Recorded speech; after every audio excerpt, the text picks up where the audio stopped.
আগামীতে যদি নির্বাচন হয় এবং সেই নির্বাচনে যদি জামায়াতে ইসলামী বিএনপি যেই জিতুক, সে যদি নির্বাচন ছাড়া ক্ষমতায় থাকতে চায়, সে আরেকটা শেখ হাসিনা হবেই।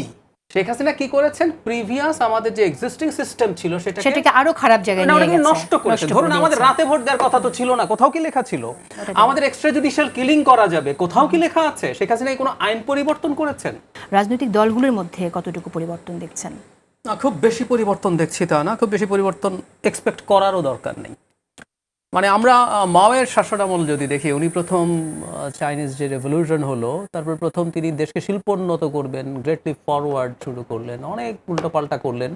পরে তাকে পদ থেকে সরিয়ে ফেলার পরিস্থিতি হওয়ার পর তিনি মূলত তার পদ রক্ষার জন্য কিন্তু সবার সামনে আনলেন যে না, আমরা একটা রেভলিউশন করেছি, কিন্তু আমাদের কালচারাল রেভলিউশন তো হয় নাই, আমাদের এই পুরনো ফিউডাল কালচার এগুলো আজকে আমাদের ঝামেলা করছে। তো উনি একটা কালচারাল রেভলিউশন ঘোষণা করলেন এবং যা তা করলেন, ঘাড় ধরে কালচার পাল্টানোর চেষ্টা করলেন এবং এটাও একটা ডিজাস্টার তৈরি করলো শেষ পর্যন্ত। যে কথাটা বলতে যাচ্ছিলাম, আসলে রেভলিউশন করে কালচার পাল্টানো যায় না, রেভলিউশনই কালচার পাল্টাতে পারে নাই। আর আমাদের এটা রেভলিউশন হয় নাই, আমাদের এটা আপরাইজিং হয়েছে। একটা আপরাইজিং এর পর আমাদের পলিটিক্যাল একটা কালচার ছিল, সেই কালচারটা থেকে কি বেরিয়েছি আমরা? বেরোবো খুব সহজে, কালচার পরিবর্তন খুব সহজে হয় না। সুতরাং পলিটিক্যাল পার্টিগুলো, এইখানে যে বিবাদমান পলিটিক্যাল পার্টিগুলো ছিল এতদিন পর্যন্ত, তারা শেখ হাসিনার বিরুদ্ধে লড়াই করার সময় একরকম ভাবে ছিলেন, কিন্তু দীর্ঘদিনে তাদের যে কালচার, সেই কালচারে তারা আবার ফেরত গেছেন। এমনকি যে নতুন রাজনৈতিক দল তৈরি হয়েছে, সে এই সমাজে তৈরি হয়েছে, সে এখানকার ব্যক্তি, এই কালচারে সে বেড়ে ওঠা। তো একটা আপরাইজিং এ শেষ হাসিনাকে ফেলে দেওয়া হয়েছে, তারপর একটা রাজনৈতিক দল যখন করা হচ্ছে, সেটা ওই একই কালচারের মধ্যেই থেকেছে। খুব বেশি পরিবর্তন কালচারে মেজর হবে না, খুব অল্প অল্প করে আগাবো, কারণ কালচার পরিবর্তন হওয়াটা খুব দীর্ঘ সময়ের ব্যাপার। আমি একজন মানুষকে একটু কোট করতে চাই, আমার খুব পছন্দের একজন সমর্থ সেন, বাংলাদেশে এসে একটা প্রোগ্রামে তিনি খুব ইন্টারেস্টিংলি বলছিলেন, সেটা হলো সমাজ বা কালচার পরিবর্তন হয় হচ্ছে ক্রাফটসম্যানের একটা ছোট হাতুড়ি দিয়ে। আপনি ক্রমাগত ছোট ছোট ছোট ছোট আঘাত করতে থাকবেন। কামারের হাতুড়ি দিয়ে, বাড়ি দিয়ে কালচার হয় না, কালচার পরিবর্তিত হয় না, সমাজ পরিবর্তিত হয় না। এবং মাও চাপিয়ে দেওয়ার চেষ্টা করেছেন, এতে 1.5 থেকে 2 কোটি মানুষ। আপনার কি মনে হয় যে এটা আসলে রাজনৈতিক দলগুলোর মধ্যে এই অনুভূতি, এই ফিলিংটা কেন রিয়েলাইজেশনটা কেন আসলো না যে আসলে দলের মধ্যে সংস্কৃতির পরিবর্তন আনাটাও জরুরি? কারণ আসলে রিয়েলাইজেশন, ওই যে আমরা খুব বাড়াবাড়ি রকম পোর্ট্রে করতে চেষ্টা করি যে এই মুভমেন্ট এই রিয়েলাইজেশন থেকে হয়েছে, না, একেবারেই না। এই মুভমেন্ট হয়েছে, এই আপরাইজিং হয়েছে, সবাই শেষ পর্যন্ত রাস্তায় নেমেছে শেখ হাসিনাকে সরানোর জন্য।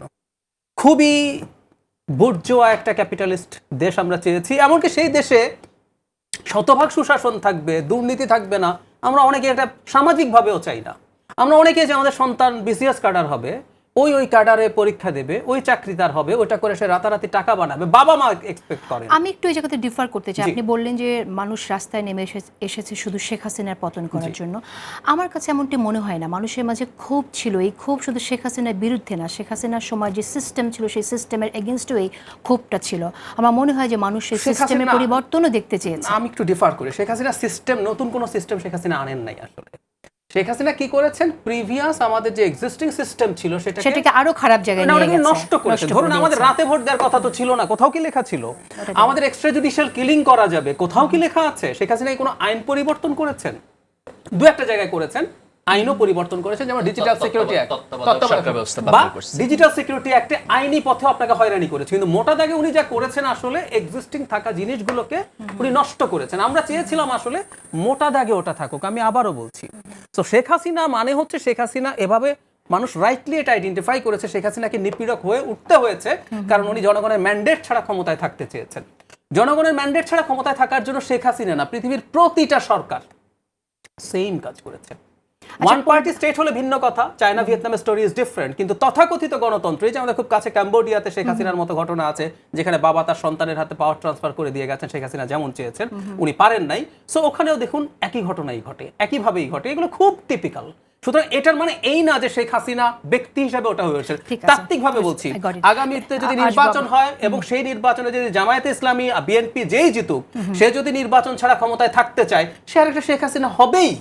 সুতরাং প্রবলেমটা ব্যক্তিতে না, প্রবলেমটা হচ্ছে আপনি ম্যান্ডেট ছাড়া ক্ষমতায় থাকছেন কিনা। সো মানুষ ওইটা আইডেন্টিফাই করেছে এবং ওটাই তারা চেয়েছে।